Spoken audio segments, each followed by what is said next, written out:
A principios de los 90, científicos empiezan a crear programas que analizan grandes cantidades de datos, llamado ahora Big Data, para detectar patrones o aprender de la data. En 1996, el computador Deep Blue de IBM vence en una partida de ajedrez a Garry Kasparov, campeón del mundo en esa época. Sin embargo, Kasparov venció a la máquina en otras 3 oportunidades. Pero en mayo de 1997, cuando se volvieron a enfrentar con una nueva versión del computador llamado Deeper Blue, jugaron 6 partidas, siendo esta vez el computador el ganador. En 2006, Geoffrey Hinton introduce el concepto de Deep Learning o aprendizaje profundo. Con este concepto se explicaron los nuevos algoritmos de reconocimiento facial, imágenes y videos, entre otros. En el 2010, el Kinect de Microsoft es capaz de reconocer 20 características del cuerpo humano a una velocidad de 30 veces por segundo. En el 2011, el ordenador Watson de IBM vence a 2 concursantes en la tercera ronda del concurso estadounidense de preguntas y respuestas Jeopardy. Este juego consiste en adivinar no la respuesta a una pregunta, sino la pregunta que dio origen a una respuesta, siendo mucho más complicado. En ese mismo año nace Google Brain, una red neuronal que utilizó toda la capacidad de infraestructura de Google para detectar patrones en videos e imágenes.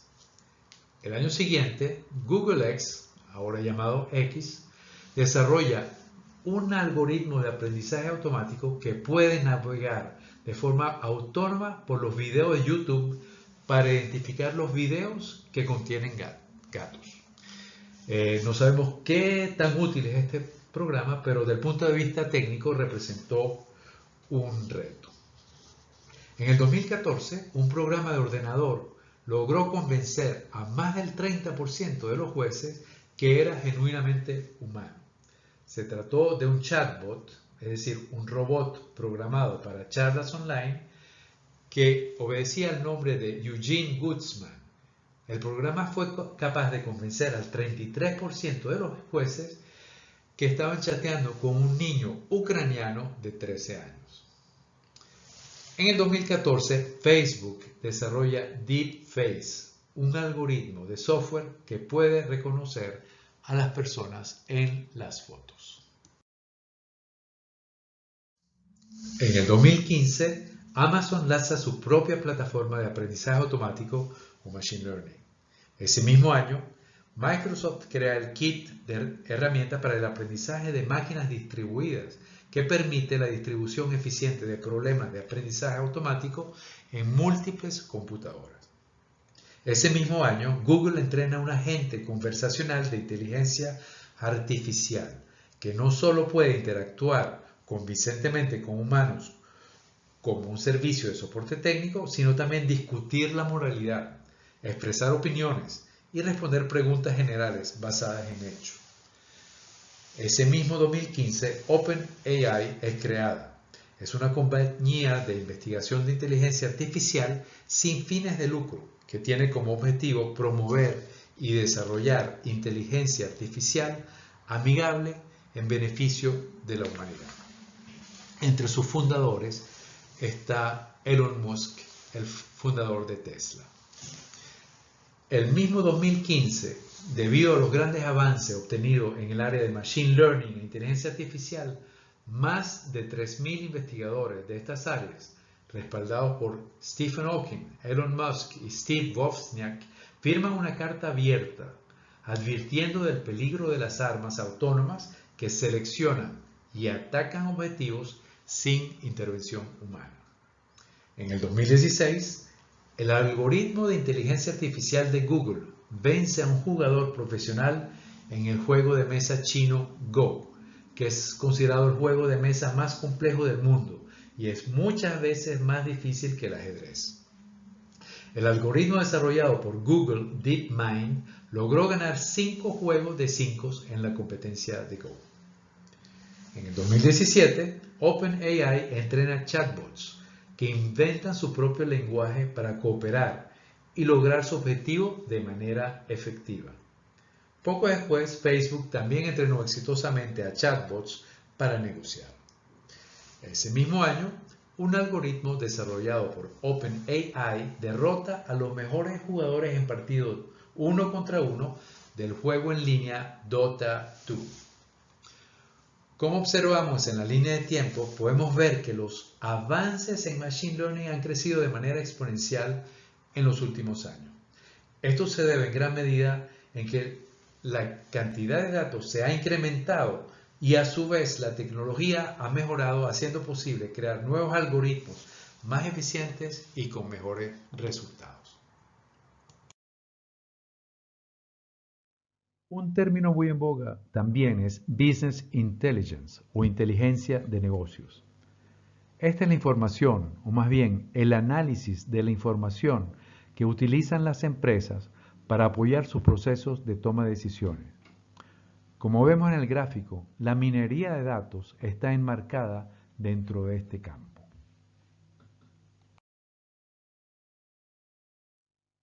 Y en específico, podemos definir la minería de datos como el proceso de análisis de descubrimiento de conocimiento o Knowledge Discovery in Database o KDD, que es un subcampo interdisciplinario de la informática. Es el proceso computacional de descubrir patrones en grandes conjuntos de datos, que implican métodos tomados de inteligencia artificial, aprendizaje automático, estadísticas y sistemas de gestión de bases de datos. Es decir, más que una nueva disciplina independiente, la minería de datos se ubica en la intersección de varias disciplinas como las que vemos en este gráfico. Estadísticas, aprendizaje automático, computación paralela, especialmente para Big Data, sistema de toma de decisiones, visualización de datos y procesamiento de bases de datos. La minería de datos es también el descubrir información nueva, no evidente y valiosa a partir de una gran colección de datos sin procesar. La minería de datos, DM, es el núcleo del proceso KDD, Knowledge Discovery Database, que aplica algoritmos que exploran los datos, desarrollan modelos y descubren patrones previamente desconocidos. El conjunto de actividades utilizadas para encontrar patrones nuevos, ocultos o inesperados en los datos es lo que llamamos data mining, minería de datos. Ahora bien, ¿por qué tanto auge, tanto ruido en este dominio? Simplemente porque están dadas las condiciones. Primero, los datos se generan y cada vez más masivamente en prácticamente todo lo que hacemos a diario. Nuestras compras en tiendas físicas o en línea, nuestras transacciones con la tarjeta de crédito o débito, etcétera, etcétera, etcétera. Las empresas, para ser competitivas, por lo tanto, necesitan extraer información útil de esos datos, interpretarlos y tomar acción sobre los resultados obtenidos. La minería de datos es clave en este proceso de identificar patrones y extraer información útil a partir de datos sin procesar. Y finalmente, las herramientas para analizar estos datos son cada vez más poderosas y accesibles, tanto desde el punto de vista facilidad de uso como de precios. De hecho, existen varias herramientas de minería de datos de tipo software libre, es decir, sin costo, con interfaces gráficas muy amigables.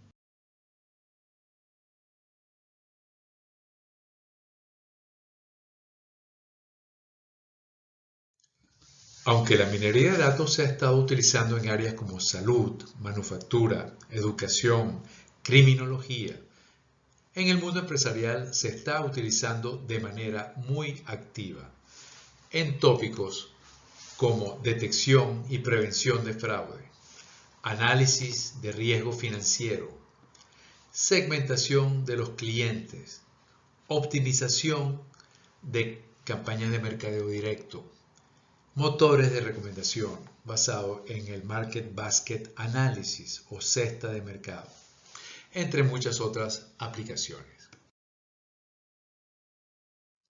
Como mencionamos anteriormente, el término minería de datos es relativamente nuevo, pero los conceptos sobre los cuales se basa han existido durante muchos años. Las estadísticas clásicas, la inteligencia artificial y el aprendizaje automático, Machine Learning, se conjugaron y evolucionaron a lo que hoy llamamos minería de datos.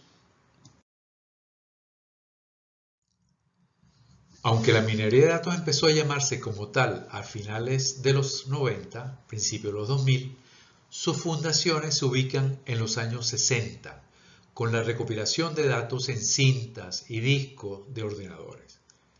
Luego, en los 80, el surgimiento de los lenguajes de consulta de base de datos estructurada facilitó el manejo de los datos, los queries, y el aprender de ellos. El concepto de data warehousing o almacenamiento centralizado de la data se consolidó en los 90, dinamizando aún más la visualización de datos en tablas tipo OLAP o esas tablas dinámicas de Excel pero con esteroide, entre otros, para finalmente llegar a la detección de patrones, técnicas predictivas y de clasificación, entre otras, que conforman lo que hoy se denomina minería de datos. El proceso de minería de datos empieza, como vemos aquí, en la base de esta pirámide, con ubicar la data relevante para el estudio a realizar. Usualmente, la data que se requiere no está lo estructurado y organizado que necesitamos. Esta suele estar dispersa dentro de la organización en distintos formatos, no necesariamente compatibles, y requieren de un preprocesamiento de contextualización, estructuración, cálculos de nuevas variables a partir de las existentes, consolidación de las variables, a fin de obtener información. Este proceso de preparación de la data usualmente se lleva entre 90 y 95% del tiempo de un proyecto de minería de datos. El resto es fácil una vez que tengamos la data organizada, la data correcta en los formatos correctos. A partir de ella generamos la información y esta información es la que a través de la aplicación de las herramientas de minería de datos la transformamos en el conocimiento que estamos buscando.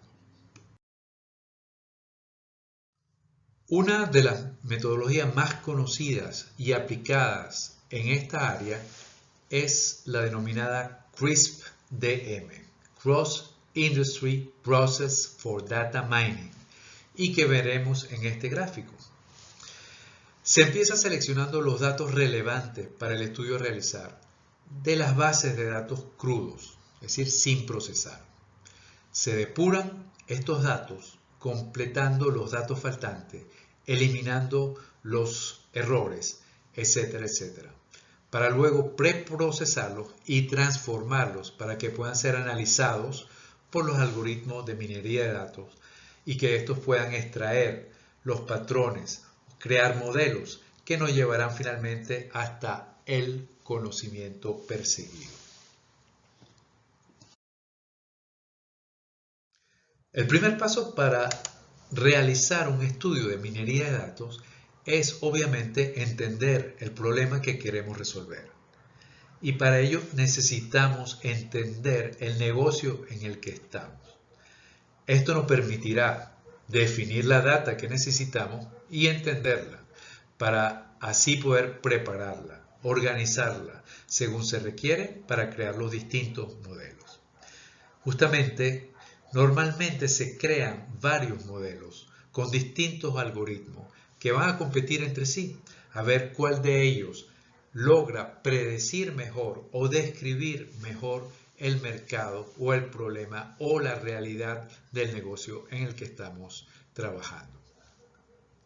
El mejor es el que se implanta o despliega para ser aplicado en nuestro negocio. Cabe señalar que este proceso es continuo, es decir, El modelo se retroalimenta de los resultados obtenidos, pudiendo así aprender y mejorar de tanto los aciertos como los errores. A continuación daremos una breve descripción de las grandes categorías de algoritmos que existen en minería de datos y aprendizaje automático. Podemos hablar de dos grupos principales: métodos predictivos y métodos descriptivos. Sería la primera división. Dentro de los métodos predictivos podemos separarlo a su vez en dos categorías: los algoritmos de clasificación y los algoritmos de regresión. Como su nombre lo indica, el primer grupo busca catalogar a los clientes en grupos definidos a priori. Por ejemplo, los potenciales compradores o los potenciales morosos, en función de las otras variables que tengamos a disposición. Por ejemplo, las variables demográficas como edad, sexo, educación, nivel socioeconómico, etcétera, etcétera. Y variables de comportamiento. Por ejemplo, historia de compra, cuántas veces compró en nuestro negocio, cuánto ha gastado en nuestro negocio por transacción, en promedio, en total, cómo es su forma de pago, etcétera, etcétera. Los resultados de este tipo de algoritmo suelen presentarse en forma de árbol de decisión. De hecho, uno de los principales algoritmos de esta categoría lleva ese nombre, árbol de decisión. También se le llama árbol de clasificación. La otra categoría, lo de regresión, tienen como objetivo predecir no una clase como el anterior, sino un valor a partir de las otras variables. Por ejemplo, si queremos determinar o estimar o predecir el valor de una vivienda en función de en qué zona está, cuántos metros cuadrados tiene, cuántas habitaciones, etcétera, etcétera, con los datos históricos podemos crear un modelo de regresión. El modelo de regresión que probablemente ustedes conozcan más es el de la regresión lineal, simple o múltiple. Esta la veremos en este curso, pero veremos otra también, como es la regresión logística, que aplica en otros casos. Por ejemplo, si queremos clasificar a los clientes en su probabilidad de compra o de morosidad. Igual que el árbol de clasificación, la regresión logística nos puede también ayudar a predecir ese tipo de comportamiento. Vamos ahora con los métodos descriptivos. Aquí existen las categorías de clustering o agrupación y los algoritmos de asociación.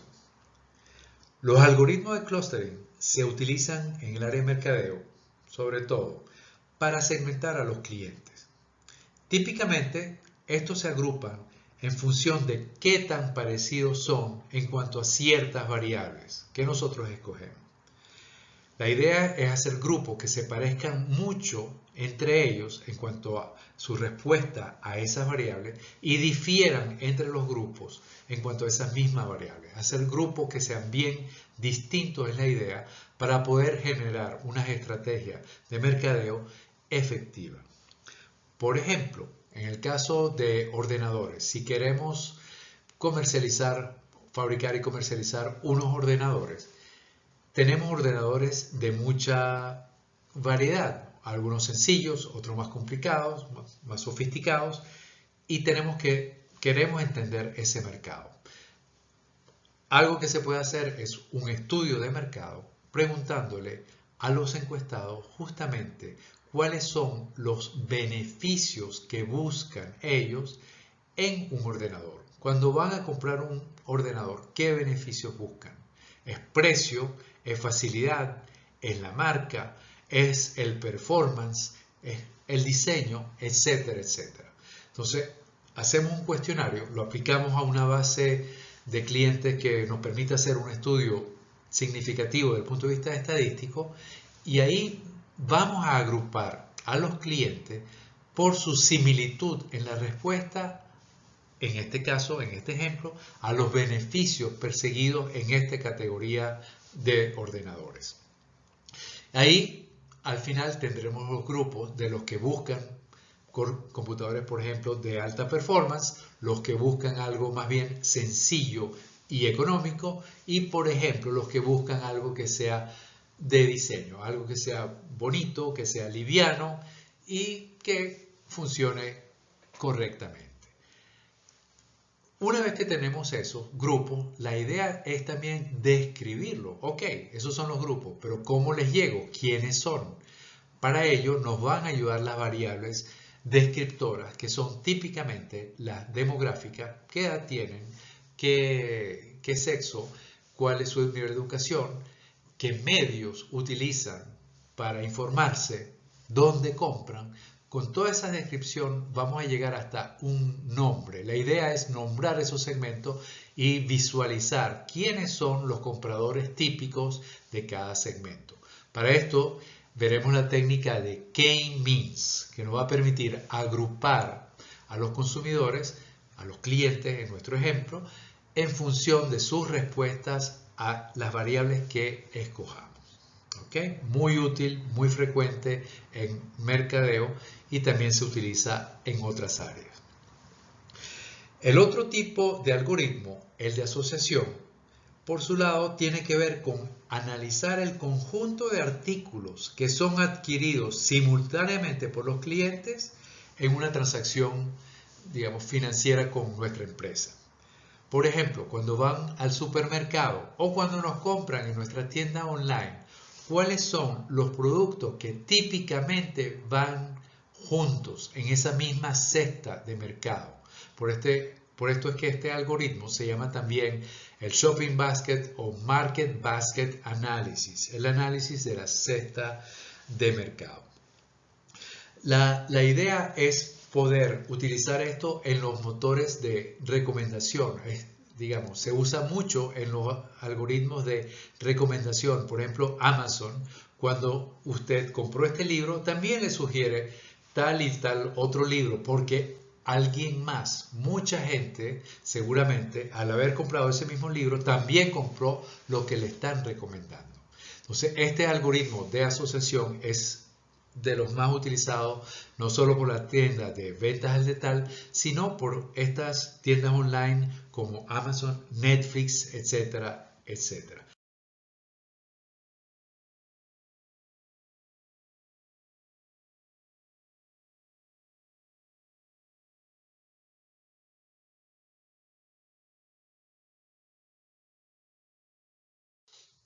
Hay otra manera de clasificar los algoritmos de aprendizaje automático. Y esto depende si ese aprendizaje es supervisado o no es supervisado. Antes de definirlo, recordemos los dos grandes grupos que vimos en la lámina anterior. Teníamos un grupo de algoritmos donde conocíamos la respuesta. Por ejemplo, alimentamos el sistema con datos de valores de casa. Teníamos los valores de casa en una zona con diferentes metrajes, diferentes características, número de habitaciones, etcétera, etcétera, etcétera. Y teníamos el valor de la vivienda real. Luego, con esa data, generábamos un modelo y veíamos que también se comportaba ese modelo, lineal en este caso, con la realidad. Es decir, tenemos la solución real, el valor real del modelo y por lo tanto podemos comparar lo que predice el modelo con ese dato real.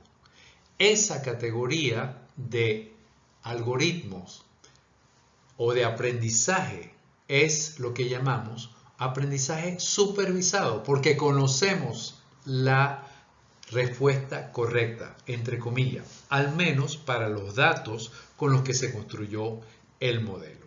¿Ok? Ese es lo que se llama aprendizaje supervisado. Cuando conocemos la respuesta a la variable dependiente a la que queremos predecir y nos permite validar qué tan bueno es el modelo en predecir. Si es bueno, lo aplicaremos al resto de la base de datos, de los cuales no necesariamente tenemos la respuesta. ¿Okay? Hay otro grupo de algoritmos en la que no conocemos el resultado. Por ejemplo, cuando hacemos una segmentación, un cluster análisis, no sabemos cuántos segmentos van a resultar, cuál es el número ideal de segmentos, cuál es la respuesta correcta, cuántos hay en cada segmento. No tenemos ni idea en la mayoría de los casos. Eso más bien el sistema, el algoritmo va a detectar patrones y nos va a sugerir algunas respuestas. Nosotros vamos a poder interactuar y decirle, mira, sí, con la solución de 2 segmentos vemos tal cosa, pero a lo mejor probemos con la de 4, con la de 3, con la de 5. Es un aprendizaje no supervisado. ¿Okay? No contamos con la respuesta correcta. Por lo tanto, esta es otra gran división que tenemos que conocer. En el caso de Machine Learning, de aprendizaje automático, los algoritmos que son de aprendizaje supervisado, como los árboles de clasificación, nosotros sabemos cuáles eran los morosos y los no morosos, los que compraron o los que no compraron, conocemos la respuesta y por lo tanto podemos supervisar al modelo, ver si lo está haciendo bien o no. Y los otros tipos de aprendizaje que son no supervisados, como el de cluster analysis, que ambos se utilizan con muchísima frecuencia en el área de minería de datos y en negocios, o minería de datos para negocios. En esta lámina vemos otra manera de clasificar los algoritmos de minería de datos en función de nuestro objetivo, de las tareas y métodos que queremos implementar. Por ejemplo, tenemos las tareas de predicción. Si lo que queremos es predecir, aquí están los algoritmos que tienen que ver con clasificación, regresión y series de tiempo. Árboles de clasificación, redes neuronales, naive Bayes, regresión lineal o no lineal o logística. Hay unos árboles de clasificación que se llaman CART. El algoritmo es Classification and Regression Trees, árboles de clasificación y regresión. Y la famosa serie de tiempo con el ARIMA, que es un método autorregresivo que se utiliza mucho para pronosticar ventas en función de los datos pasados. Otra gran categoría son los algoritmos de asociación. Aquí lo que se busca es agrupar los productos que tienden a ser comprados simultáneamente por el consumidor. Se llama también Market Basket Analysis, el algoritmo más conocido con el método a priori, que lo que busca es ver, el ejemplo típico es un supermercado, cuáles son los productos que están al mismo tiempo en el carrito del supermercado. ¿Okay? ¿Qué es lo que se compra en conjunto? ¿Y eso para qué se usa? Eso se usa para, digamos, en los supermercados, para ubicar los productos cercanos. Si estos dos se venden junto con este tercero, vamos a tratar de ubicar los tres en un mismo sector o en el catálogo. ¿Okay? También este tipo de algoritmo es muy utilizado por empresas como Amazon o Netflix, que en función de las compras, lo que un mismo cliente compra o ve, ¿okay? Los agrupa, y por lo tanto si viene otro cliente y tiene productos, películas, libros parecidos a lo que compra otra persona, pero le falta uno o dos más, es decir, podemos deducir cuál otro producto le pudiera interesar a esta persona. Esto nos presenta oportunidades de aumentar nuestra venta a través de ventas cruzadas o de upselling, venderles productos superiores. ¿Okay? Entonces, muy utilizado en estos días, lo de Market Basket Analysis. También está lo de la secuencia, que no es solo qué es lo que se compra en este momento, sino que si tú compraste este tipo de productos, esta serie de productos esta semana, probablemente vayas a comprar o necesitar tales otros en tu próxima visita. Son algoritmos de secuencia. Y otros algoritmos que tienen que ver con la teoría de grafos. Un tercer grupo importante para nosotros en el área de negocio, en particular en marketing, mercadeo, es el cluster analysis, es el análisis de segmentos que existen en la data. Estos algoritmos lo que hacen es agrupar los datos, en el caso nuestro, los consumidores, en función de cómo responden a ciertas variables. Típicamente se usan variables como beneficios buscados. ¿Qué beneficios busca el cliente en nuestro producto? Computadores, por ejemplo. ¿Qué es lo que busca? Precio, performance, calidad versus diseño, etcétera, etcétera. En función de lo que él busca, vamos a agrupar la gente, los que buscan los mismos beneficios, y luego los describimos. Técnica muy útil en marketing, mercadeo desde hace muchísimos años y que hace parte de la cartera de algoritmos de minería de datos. ¿Okay? Estos algoritmos se clasifican también, aquí vemos, por si son supervisados o no supervisados. Y aquí, bueno, los dejo que vean, pero básicamente lo de predicción son algoritmos supervisados, es decir, conocemos la respuesta y por lo tanto podemos validarlos. Y los otros son más bien de tipo exploratorio. Vamos a ver qué patrones ve el computador, ve el algoritmo. Y bueno, ahí nosotros tenemos que tratar de interpretar y obtener algún tipo de conclusión de este análisis.